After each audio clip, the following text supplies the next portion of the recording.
All right, strap in, everyone, because this deep dive is a wild one. We're talking about Allison Mack, the actress who played Chloe Sullivan on Smallville. You know, everyone's favorite computer whiz, always there to help Clark Kent out. Yeah, she was super popular, especially with the younger crowd. Won a bunch of Teen Choice Awards for that role, I think. Yeah, exactly. Seems like she was set for a pretty successful career. It seemed like it, yeah. But then things took a turn, and not in the direction anyone expected. This is where the whole grifter or gifted question comes in. Yeah. Because on one hand, you have this beloved TV star, and on the other hand, she ends up deeply involved with this, well, this controversial group called NXIVM. Right, and that's what we're trying to unpack today. Was she a visionary leader, someone who genuinely thought she was helping people? Or was she a manipulative con artist using her fame and influence to exploit others? So let's start with NXIVM. I did some reading, and they offer these executive success programs, these personal and professional development workshops. Uh-huh. You know, on the surface, it sounds pretty harmless, maybe even appealing. Like, who wouldn't want to improve themselves? Right, it seems pretty standard, but there's a lot more to it than meets the eye. Oh yeah, there's a whole lot lurking beneath the surface. So give us the rundown. What was NXIVM really all about? Well, NXIVM was founded in 1998 by this guy, Keith Raniere. Mm. And, well, Raniere was a pretty controversial figure. Oh, yeah. In what way? Well, he was really into this idea of himself as, like, a super genius, incredibly high IQ. He even claimed to have these crazy high schools on this test called the Mega Test. I don't know if you've ever heard of it. Obviously. Yeah. Never heard of it. Sounds like a made-up thing to make him seem smarter. Yeah, it's not exactly a mainstream IQ test, but that was Rainier always trying to project this image of, like, intellectual superiority. Okay, so red flag number one. The leader is a bit of an egomaniac. Yeah. But how did Mac get so deeply involved? Well, it seems like her involvement with NXIVM kind of crept up on her. She started out as a student taking those executive success programs, but then, gradually she became more and more involved. Like moving up the ranks. Exactly. She eventually became what they called a prefect within the organization, so like a leadership position, real authority. And this was all while she was still acting on Smallville. Yeah, pretty much. It seems like, as her acting career started winding down, her involvement with NXIVM ramped up. It was around this time that she actually moved from Vancouver to New York. To be closer to NXIVM. Yeah. Seems like she really wanted to be in the thick of things. That's a pretty big commitment, leaving your career behind to move across the country for this organization. Yeah, it definitely shows how deeply involved she was becoming. And not just involved, but she was actively recruiting others too, And bringing people into the fold. Exactly. And, you have to imagine that her celebrity status played a role in that. Oh, absolutely. People probably saw her and thought, well, if Chloe Sullivan thinks this is a good idea, it must be legit. Yeah, that's one of the things that makes this whole case so tricky. It's not just some random person recruiting for a friends group. It's a well-known actress, someone people trust, using her fame to bring people into NXIVM. So we've got Raniere, this, let's say, self-proclaimed genius with a bit of a superiority complex. We've got Mac, the devoted follower turned recruiter, using her star power to draw others in. But where does the grifter part come in? When does it turn really dark? Well, that's where DOS enters the picture. DOS. What's that? DOS stands for Dominus Obsequious Sororium, which roughly translates to Master over Slave Women. It was a secret society within NXIVM. Whoa, hold on. Master over slave women. That's pretty disturbing. Yeah. It was presented to members as this exclusive women's empowerment group, but the reality was much, much darker. Former members have described it as a system of manipulation and abuse, forced labor, these extremely restrictive diets, and even branding. Branding, like with a hot iron. Yeah. They used a cauterizing pen to burn a symbol onto members' bodies, a symbol that incorporated Raniere's initials. It was a way to mark them to show their, I guess, ownership to him. That's, wow. That's seriously messed up. And Mac was involved in this. That's what the allegations suggest, yeah. Testimonies from former members indicate that she was deeply involved in recruiting and grooming new members for DOS, enforcing the group's rules, and even participating in the branding rituals. Wow. I mean, this is a far cry from the Chloe Sullivan we all knew and loved on TV. So how did this all come to light? How did the world find out about this DOS group? Well, like a lot of these things, it took some brave people speaking out and, well, some really good investigative journalism. In 2017, the New York Times published this expose about DOS. That was the real turning point, I think. That's incredible. The power of one article to, like, blow the lid off something like this. I mean, especially in today's world where there's just so much information flying around all the time, it's easy to miss stuff. It really is. Yeah. But that New York Times piece, it really captured people's attention. It gave a voice to those who had been silenced, and it forced people to confront what was happening within NXIVM. So what happened after the article came out? Did Mack and Raniere, did they try to deny everything, try to sweep it under the rug? They did at first, yeah. They tried to, downplay the allegations, claim it was all a big misunderstanding, but the evidence against them was pretty overwhelming. Like what kind of evidence? Well, there were testimonies from former members, people who had actually experienced the abuse firsthand. And then there were also, like, documents and emails and things like that that really corroborated their stories. So it wasn't just hearsay. There was actual proof of what was going on. Exactly. And as the investigation progressed, it became pretty clear that this wasn't just some harmless self-improvement group. It was something much more sinister. So what happened next? Were they arrested? Yeah.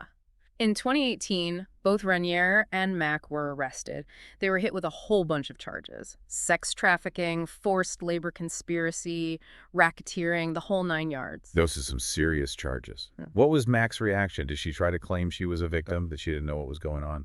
Initially, she pleaded not guilty. But then in April 2019, she changed her plea to guilty. Oh, wow. So she admitted to everything. Not to everything, no. She's specifically pleaded guilty to racketeering and racketeering conspiracy charges. Okay, but still, why the change of heart? Was there like a plea deal or something? It seems that way, yeah. As part of the plea deal, Mack agreed to cooperate with the government, provide evidence against Raniere. So she basically turned on him, threw him under the bus. Essentially, yeah. She provided them with some pretty damning evidence, including recordings that revealed, his manipulative tactics and the extent of his control over the DOS members. Wow. So she really sold him out. I mean, I guess it makes sense, right? She was facing a lot of prison time. But still, it's kind of cold, after all those years of devotion. Yeah, it's definitely a complex situation. On one hand, she was trying to save herself. On the other hand, she was betraying someone she had been deeply involved with for years. So what about Raniere? What happened to him? Well, he went to trial in June 2019. It was a pretty high-profile case, got a lot of media attention. And in the end, he was found guilty on all counts. All counts. Wow, that's pretty rare, isn't it? It is, yeah. It shows just how strong the case against him was. So what kind of sentence did he get? I mean, with all those charges, it must have been pretty hefty. Oh, it was. He was sentenced to 120 years in prison. Wow. That's basically a life sentence. So the self-proclaimed genius, the charismatic leader who built this whole empire, ended up behind bars for the rest of his life. Talk about a fall from grace. Yeah, it's a pretty dramatic downfall. It really shows how, appearances can be deceiving. On the surface, he seemed to have it all: success, influence, followers. But beneath it all was this dark underbelly of manipulation and abuse. And Mack, the devoted follower who helped build this empire, what happened to her? Well, despite initially facing a pretty hefty sentence, too, the prosecutors recommended a reduced sentence because she had cooperated, given them all that evidence. So snitching on Raniere got her a lighter sentence. Basically, yeah. In June 2021, Allison Mack was sentenced to 3 years in prison, plus a $20,000 fine and 1,000 hours of community service. 3 years. That seems, I don't know, kind of light, considering everything she was involved in. Yeah, there was definitely some debate about whether the sentence was appropriate. Some people felt it wasn't enough, considering the harm she had caused. Others believed that her cooperation and her apparent remorse warranted a more lenient sentence. It's a tough call, for sure. On one hand, she did help take down Raniere. On the other hand, she played a key role in enabling his abuse. Yeah, it's one of those situations where there are no easy answers. Everyone has their own opinion on what justice looks like. But ultimately, the judge decided on 3 years. And I think she actually got out early, right? That's right. Mack was released from prison on July 3, 2023, after serving 2 years of her 3-year sentence. She got out early for good behavior. So after all that, after the fame, the fall from grace, the prison time, she's out now trying to rebuild her life. What a story. Yeah, it's a wild ride for sure. And it makes you think, like, what goes through someone's mind after an experience like that? I mean, going from being a celebrity to being, a convicted criminal, it's a pretty dramatic shift. Did Mack ever, apologize for her actions? Did she ever publicly acknowledge the harm she caused? She did, yeah. Before her sentencing, she released a statement expressing remorse for her actions. What did she say? Well, in her statement, she apologized to those she had harmed, saying that she had been, quote, lost and confused, and that her, quote, devotion to Keith Raniere had blinded her to the reality of what was happening within NXIVM. So basically shifting the blame to Raniere, saying she was just a pawn in his game. It's a common defense in these kinds of cases, where someone is deeply involved in a cult-like group. Followers often claim to have been brainwashed or manipulated by the leader. But at what point does blind devotion become complicity? At what point are you responsible for your own actions, even if you're under someone else's influence? Yeah, that's the million-dollar question, isn't it? It's a question that philosophers and legal experts have been grappling with for centuries. And it's a question that we'll continue to explore as we delve deeper into the relationship between Allison Mack and another key figure in this whole saga, Nikki Klein. So Nikki Klein, another actress caught up in the NXIVM world. She was on Battlestar Galactica, right? Yeah, she played Callie, and like we talked about, she was married to Raniere. While he was in prison, no less. Yep. A lot of people saw it as Raniere trying to hold on to power, even from behind bars. And Mack supported this. Seems that way. I mean, she was facing serious charges herself, and she's still loyal. It's hard to fathom. The level of devotion Raniere inspired was intense. It really is. So these two women, Mack and Klein, they were both high-ranking members of NXIVM. They were facing legal trouble. Their lives were basically imploding, and yet they were living together, supporting each other. It was definitely a unique dynamic. They were seen together at court appearances, offering each other comfort. Do you think it was a genuine friendship? Or was it more about survival, maybe even a shared delusion? It's hard to say for sure. They were both so deeply entrenched in NXIVM's ideology. Maybe their bond came from that shared belief system. Klein has continued to support Raniere, even after his conviction. She maintains he's innocent, has even been involved in protests outside the prison. It's pretty wild. It is. Klein's loyalty is something else. It really shows how powerful belief can be, even in the face of, overwhelming evidence. So did Mack and Klein stay close after Mack was released? That's unclear. Mack's kept a pretty low profile since she got out. There's not much public information about whether they're still in touch. It's possible that prison changed things for Mack. Maybe being away from Raniere's influence allowed her to see things differently? Possibly. Prison can be a time for reflection, for confronting your past actions. But then again, Klein went through the trial, saw all the evidence, and she's still a believer. True. It's tough to gauge where Mack stands now.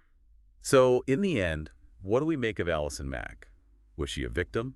Was she a perpetrator? It's a question with no easy answers. It seems like she was both, in a way, manipulated by Raniere, but also actively involved in harming others. It's a messy, complicated story. Absolutely. And I think it serves as a cautionary tale. It reminds us to be wary of charismatic leaders who offer simple solutions to complex problems. To question the groups we join and the people we trust. To be critical thinkers, to not just accept things at face value. To remember that even celebrities, people we admire, can be flawed, can make terrible mistakes. And that ultimately we're all responsible for our own actions.